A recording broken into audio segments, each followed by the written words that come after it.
I'm going to walk through two examples from 1E. I'm going to do number 1 and number 11.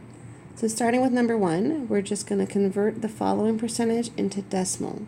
So that means we need to remove the percentage sign and then divide by 100. So first step is remove that percent sign. And then to divide by 100, I'm going to grab the calculator. So then it's going to be 19 divided by 100, which equals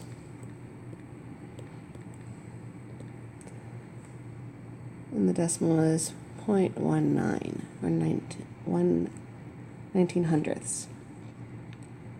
Moving on to number 11, a little more challenging.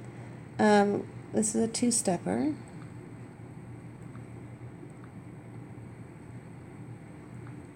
Okay, so according to the article by CBS News, approximately 15% of Americans still do not have health insurance. So to be able to use that 15% to make some of the calculations and conclusions and use it as a statistics, it's a lot more helpful if it's in a decimal form. So that's why I'm going to convert that to a decimal.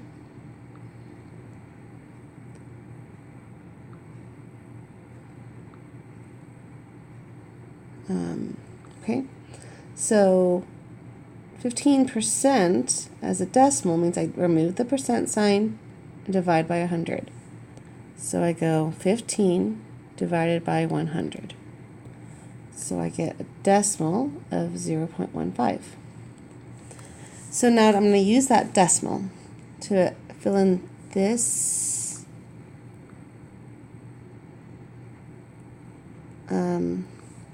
this equation here. So what we have is the decimal proportion. That's the 0.15.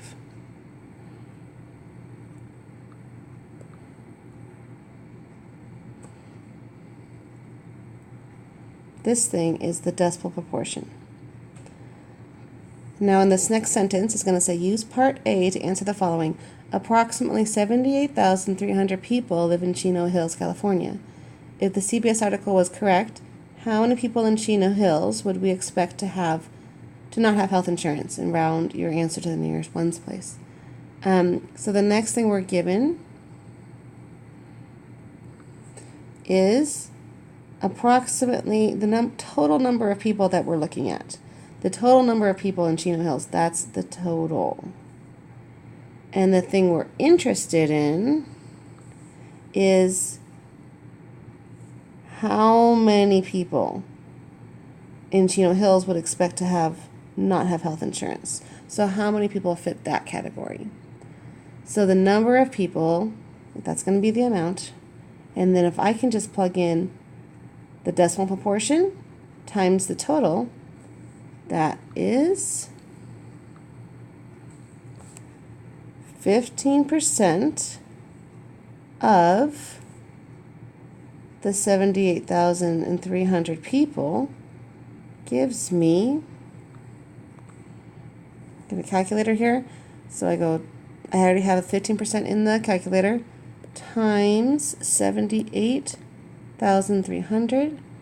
So that means in Chino, I could estimate 11,745 people to not have health insurance. So that's how we do these types of problems, which are followed on the next page. So I think my tip here is know what to analyze your word problem and think about where in that equation it goes. So the proportion, that's the decimal, is there. And then the total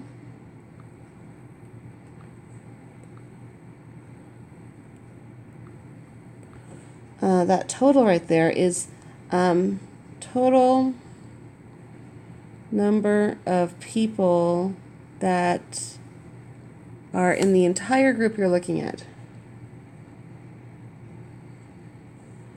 And then the amount,